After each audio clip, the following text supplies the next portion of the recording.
Magandang umaga mga kahuan. Narito na ang Pag-asa Weather Update today. Magandang umaga. Narito na nga ang pinakabagong balita sa lagay na ating panahon ngayong araw ng Sabado, August 22, 2026. Narito ang ating latest satellite image kung saan meron tayong minomonitor na 2 bagyo at isang LPA sa labas ng ating Philippine Area of Responsibility.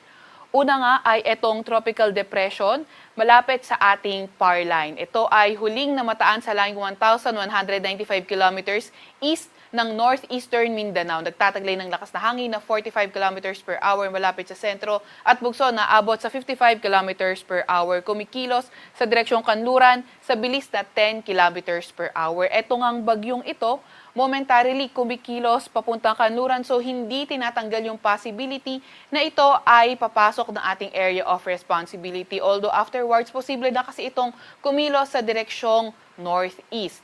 Samantala, isa nating minomonitor na bagyo nasa typhoon category, may international name na Saudel. Kanina alas 3 ng madaling araw, huling namataan sa layong 2,710 kilometers east ng Northern Luzon. Ito naman ay nabagit nga natin nasa typhoon category, nagtataglay ng lakas na hangin na 130 kilometers per hour at bugso na abot sa 160 kilometers per hour. Kumikilo sa direksyong Hilagang Kanluran sa bilis na 25 kilometers per hour. At ito ngang bagyong ito ay posibleng pumasok ng ating Philippine Area of Responsibility. And then, posible nga pumasok ito na ating PAR around Monday, and by next week nga ay posible na netong ma-enhance yung southwest monsoon o habagat na magpapaulan sa malaking bahagi nga ng ating bansa, lalong-lalo na sa may Luzon area. Kaya patuloy pa rin tayong mag-antabay sa mga ilalabas na update. Samantalang meron pa tayong isang minomonitor naman, the low pressure area sa labas pa rin na ating PAR. Ito yung dating sineneng, and as of 3 a.m. nasa layo itong 735 kilometers north-northeast ng Itbayat, Batanes. Hindi na nga natin ito inaasahan na muli pang papasok ng ating PAR at papalayo na nga ito ng ating landmass.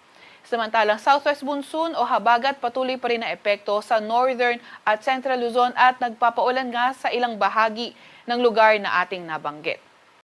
Para naman sa lagay ng ating panahon ngayong araw, inaasahan nga natin yung southwest monsoon na magpapaulan sa may Ilocos Region, Cordillera Administrative Region, sa may Batanes, Cagayan, Zambales, Bataan at Pampanga. Kaya ingat lalo na yung mga inuulan ng mga nakaraang araw pa sa mga banta ng pagbaha o hindi kaya pagguho ng lupa. Sa lagay naman ng panahon sa Metro Manila and the rest of Luzon, asahan nga rin natin yung partly cloudy to cloudy skies. May mga tsansa pa rin ng mga thunderstorms pagdating ng hapon.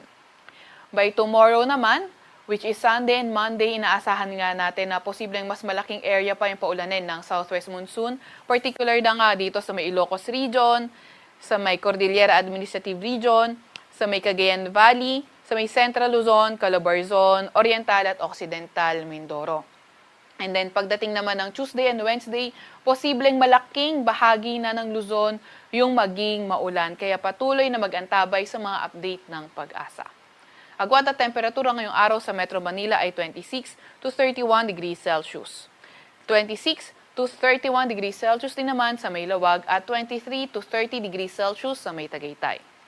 Agwat ng temperatura sa Puerto Princesa ay 25 to 32 degrees Celsius at 26 to 32 degrees Celsius naman sa may Calayan Islands. Para naman sa lagay ng panahon sa Visayas at Mindanao, asahan nga natin patuloy pa rin ang fair weather conditions sa mga lugar na iyan with chances pa rin ng mga thunderstorms. Naasahan nga natin na posible magpatuloy ang ganitong panahon until Monday, and pagdating ng Tuesday and Wednesday, posible magpaulan ang habagat sa kanlurang bahagi ng Mindanao area or kanlurang bahagi ng Visayas area. Kaya patuloy pa rin tayong mag-antabay sa mga ilalabas na update.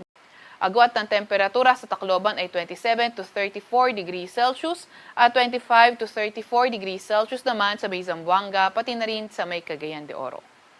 Wala pa rin naman tayong gale warning sa kahit na anong dagat baybayin ng ating bansa.